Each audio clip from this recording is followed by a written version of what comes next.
This summer, U.S. Army Private Bradley Manning was found guilty of leaking more than 700,000 sensitive government documents to the whistleblower website WikiLeaks. His sentence, 35 years in prison.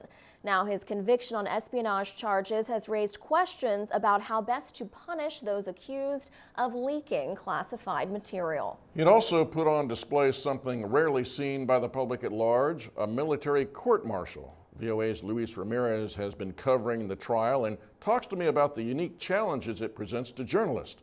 Let's take a look, starting with one of his reports. After 3 years in custody that included time and solitary confinement, the verdict is in for Bradley Manning, guilty of espionage. He was acquitted of the most serious charge, aiding the enemy, but the espionage conviction may still get him a maximum sentence of 136 years in prison. Some of the leaked files were found in the hideout of Osama bin Laden. Manning earlier pleaded guilty to what is being called the largest leak of secret U.S. documents in history. 700,000 files sent to WikiLeaks while he was deployed in Iraq. They included this video of a U.S. helicopter crew attacking civilians in Baghdad. Come on, fire! A broader question would be that in this particular trial, which has garnered worldwide interest, do you think that the outcome, whatever it will end up being, will affect U.S. policy in any way? I think that's inevitable. We've got at least two areas here that, well, attention was called to changes that are necessary. The first would be in how the military screens recruits. How it deals with mental issues in the military. In the case of Private Manning, there were plenty of red flags that would have indicated that he perhaps was not fit for the position of intelligence analyst. You know, another area where analysts say it's likely we're going to see some re-examination of how things are done and is how intelligence is handled. Manning was a pretty low-ranking person in the Army, a low-ranking analyst, and yet he had access to State Department files, a wide range of sensitive information. And you know, people are wondering, why did he have access to all of this? Why did he have access to things that he was not specifically working on?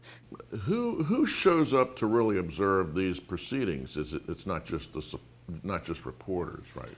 In the case of Private Bradley Manning, it's been very largely activists who support his cause, who support the release of documents and support the transparency in the government. Civil libertarians. It's quite a group that gathers out there pretty much every morning. A lot of them are people who were part of the Occupy Wall Street movement.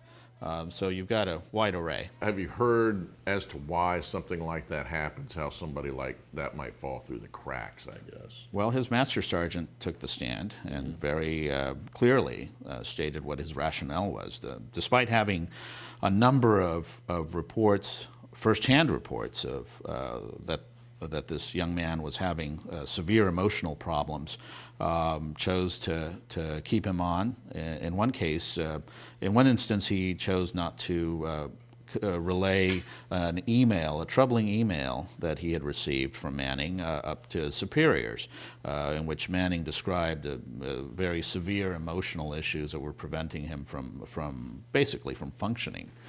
There was a picture, a photo of him dressed in a wig and makeup that he said, you know, this is my problem. Well, while the military does not have the infrastructure or to take care of issues like this, it is clear that had his master sergeant taken action, maybe Manning would not have been put in this sensitive position where he got into so much trouble. Luis, what are the challenges in covering a court-martial? Well, primarily it would be access. These are held on military bases, which means you can't just walk in like you would in a normal civilian courtroom and sit down. You have to be cleared. There are a great deal of restrictions in terms of cameras, recording devices, air cards. So One relies largely on the sketch artist and on notes that one takes on pen and paper. And as we mentioned, soon after I spoke with Luis, the judge in the trial, Army Colonel Denise Lynn, sentenced Manning to 35 years in military prison. But Alex, it's worth noting that he was facing more than double that, up to 90 years in prison. Yeah, big difference.